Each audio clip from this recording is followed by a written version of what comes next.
Welcome back to the sweatshop. In today's video, we're going to be working on this 2012 Subaru Impreza. What we're doing in today's video is we are going to show you how to change out the oil on this wonderful 2-liter FB Subaru Impreza. This is actually one of the only real things I like about the FB motors is that the oil filter is in an accessible, easy to get place. Other than that, I can't stand these motors. I think they suck. I think they're overly engineered for really no gains over the single overhead cam. They don't make that much more horsepower or torque, and they really don't give you that much more fuel economy. So I'm not a huge fan of them. But the one thing they did right was putting that oil filter in a nice accessible place. And of course, they also kept the dipstick, which is nice as compared to some of the German manufacturers out there. You idiots. Nonetheless, today we are going to be putting this thing up in the air. We're going to be draining the oil and we're going to be filling it up,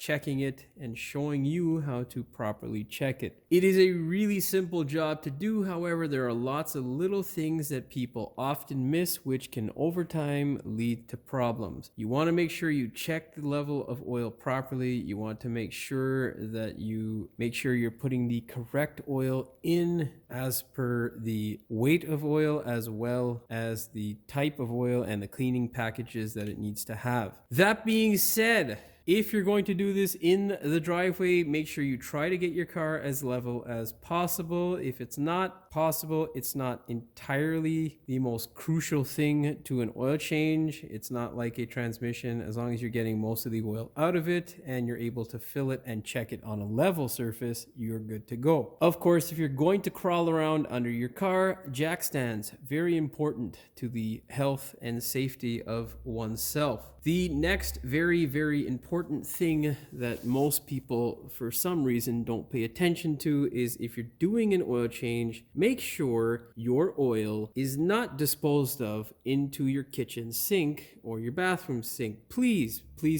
take your oil to a recycling facility. Majority of cities can deal with the waste oil for you at usually no extra cost, but whatever you do, don't just throw it into the ground or, in a goddamn sewage drain. That is stupid because we all end up drinking that water again. And yeah, you're a moron if you do. Anyhow, that being said, very important that you get a really good quality oil.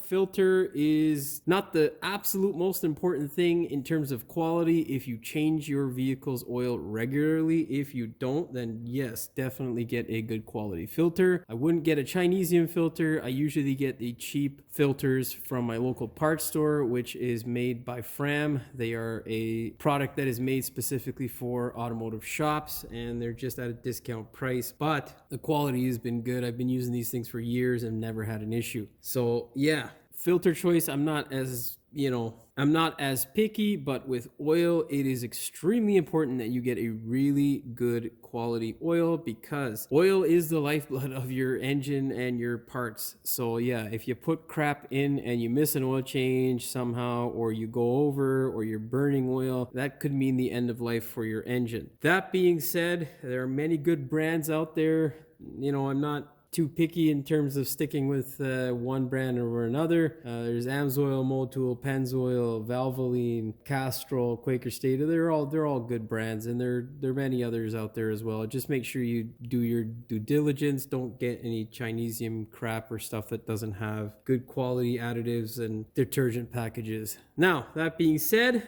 before we go any farther, do me a big favor, hit that subscribe button as well as the notification bell so you never miss one of my new videos. What we're gonna do now is put this wonderful car up in the air. We're gonna drain the oil into my oil catch, and we are going to proceed with our wonderful oil change, which is lovely and easy on this car. Now, a good practice to develop if you're doing your oil changes at home is to make sure you monitor the level of oil before you drain it. What that means is to make sure you have not run the thing for at least 5 to 10 minutes before you go ahead and drain your oil. Why that is so that you can get an accurate reading to see how much oil you may have lost over the interval. So go ahead, pull your dipstick out, wipe it off, stick it back in the hole.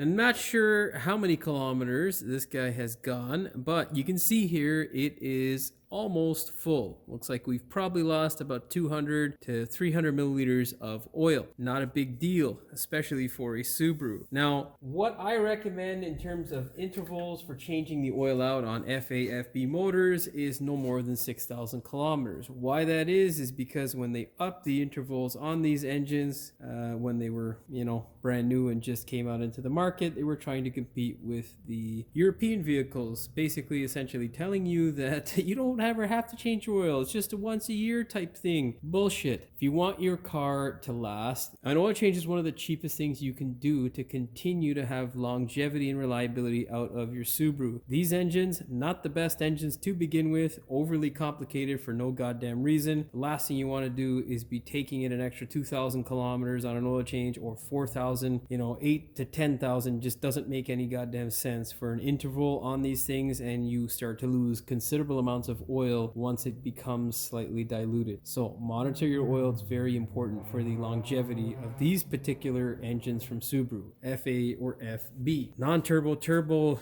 doesn't matter. They all have issues. But if you change your oil premature, well, it greatly decreases the stupidity or issues that you have with these engines. With all that blah blah blah out of the way, we can now comfortably drain our oil knowing that we have oil inside of the engine. These things are not like Hondas or Japanese cars from the 1990s where they would run without oil, really, just minimal amounts of oil. It's crazy how that stuff used to happen. Nonetheless, this thing will die very quickly without oil, or with less oil in the engine. Grab a 17 mil, a ratchet, preferably an extendo ratchet. Makes your life easier. Just crack that guy open. Make sure you wear gloves. It is stupid not to wear gloves because, yeah, no one likes hands that are disgusting. This is weird doing it with my left hand. Usually I do it with my right. Oh, yeah. There's a good reason as to why you should do it with your comfortable hand. Here's another good reason as to why you use gloves. See that? Nothing on my hand. I'm just gonna let my hand drain off here as well as the car. Yeah. Alright, let's go get it.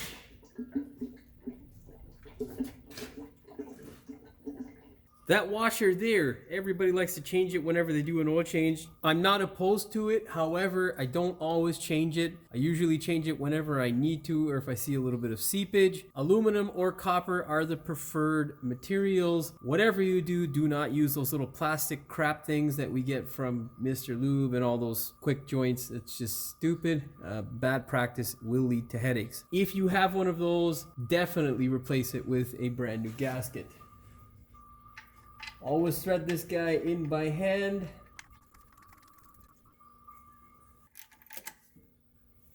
Just snug it up with the ratchet and then go ahead and grab your torque wrench.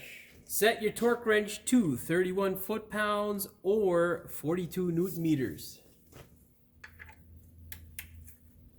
Of course, grab a rag and just soak up any oil residue, then give it a nice spurt of some brake clean. Yeah. Always do it with your more comfortable hand, because otherwise you make more of a mess than you would care to have. Now, I can't remember if I mentioned it in the last clip, but obviously use a drain pan to catch the oil. And if you don't realize that on your own, well, maybe don't do an oil change. Anyhow, filter time. What you're gonna do is just loosen this guy up nice and easily. If it's not so easy to do, a little bit of persuasion will help. I've been out of the country for a little bit, and I haven't done anything strenuous with my hands, so they're a little bit weaker than they used to be. Oh yeah, baby. Or maybe I was a little bit stronger when I put this goddamn thing on the last time. Anyhow, just open it up slowly. Whatever residue is going to drain into our engine usually isn't really anything in these filters.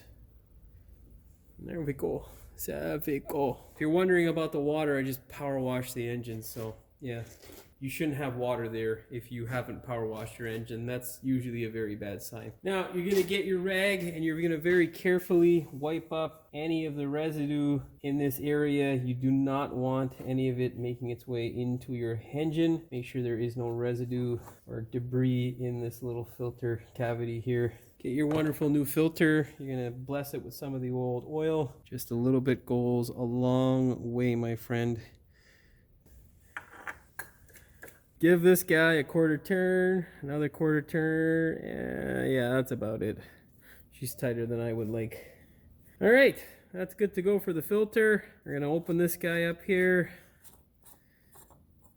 Yeah, water on this. You want to inspect the cap to see if there's any condensation, and you can see there is a little bit, which means that we should keep the oil change intervals lower than higher because there is more short drives, which means there's going to be more water content in the oil than you would like. Now, obviously, this thing takes 0W20, which is the correct grade in the bottle. However, what do all these stupid little things down here mean? Well, you want to look at the designations on the bottle because this guy here takes GF4 or GF5, which means really nothing to you or me. It's important to know that those numbers do mean something and essentially equate to the type of cleaning packages or detergent packages that are in the oil, as well as the structure of the oil and a few other things that I can't remember off the top of my head. So make sure that your oil is the correct type of oil other than just the weight for your vehicle. And usually you will find all that information on the back of the oil. You can always call the number to find out. You'd be surprised how many goddamn types of oil there are out there and how many people put the wrong thing in and then have their engines sludge up over time. Now, in case you're wondering, this thing takes 5 liters of oil with an oil filter, 4.8 without. And if you're doing a rebuild, which is a common thing on a lot of these Subarus, it's almost 6 liters. Nonetheless, let's go ahead and pour the contents of this wonderful Pennzoil jug in. And yes, that is a brief explanation of all those little letters and numbers and what they mean. Make sure you do your own research. It is quite an in-depth subject, which is a pain in the ass to dive into, and I'm obviously not interested in diving into it at full in this video. Here's another interesting thing.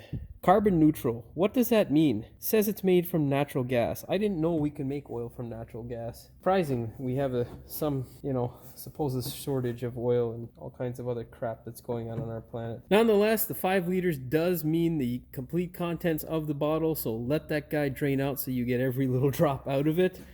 And then we will go ahead, run the thing for 5 to 10 seconds after the oil light comes off, and then we'll shut it back down, give it about 5 to 10 minutes, check our oil level to confirm that we are full. Now to this point, I have started the car, the oil lights come off, it's been sitting now for about 5 minutes. Let's go ahead, pull the dipstick, we'll wipe it off, stick it back in, and see exactly how much oil is in our wonderful Subaru. As you can see there, we are right below our first dot, so we are nice and full. We're good to go. Now, most important thing to continue doing with your Subaru throughout your oil change interval is to check it at least every 1,000 kilometers. Of course, if you're confident with your vehicle not burning oil or leaking it, you can decrease the frequency in which you check it. So make sure you check your oil, make sure you know that there's oil in the vehicle, and in my opinion, if you have one of these things, an FB or FA motor, and you would like to keep it for a extended period of time, like most people do with their cars, be generous with feeding this thing oil. Make sure you do your oil changes premature. I would recommend no more than 6,000 kilometers per oil change. Most of my customers who have subscribed to this method of maintaining their car haven't had any real issues other than oil leaks, which are a disaster to fix on these goddamn things. But of course, oil leaks are still cheaper than replacing your engine because it develops a knock because it was poorly designed. That's my opinion. Anyhow, that being said, we are good to go. There is nothing else for us to do with this particular oil change other than me putting on my oil sticker. Hopefully that serves as a good enough reminder for me so that I don't forget to put the goddamn sticker on the vehicle. All right. With the sticker out of the way, that is all she wrote. Hopefully you found the video entertaining as well as informative. If you did, please like, share, and subscribe. Don't forget to hit the notification bell so you never miss one of my new videos. And as always, thank you for watching. We will see you in the next one. And of course, they did the smart thing and kept the dipstick as opposed to many of our German counterpart friends. What? Now, before I forget, a good practice to develop if you are doing your oil changes is to make sure that you give the car to what? Stupid. Anyhow, once you've checked your oil, for fuck's sakes, just one stupid noise after another. Without of that, what the fuck did I just say? God damn it. Without ridiculous low levels of, for fuck's sake. Ooh, the fuck was that, bro? Well, I don't hear any screams, so that's good. Where the fuck's my torque wrench? If it's not so easy, it's like makeup, right? We should start telling our female friends out there that a little bit goes a long way, because the stuff that you see nowadays is damn right scary. Nobody wants a clown face, but somehow mainstream media and all that pop culture has told our women that looking like a clown is beautiful. It's not. Anyhow, I'm probably gonna cut that out and send it to the fucking bloopers. Anyhow, which means there's going to be more water. There's going to be more fucking compressor. Hope that's not in the fucking clip. If it is, we're living with it. Water.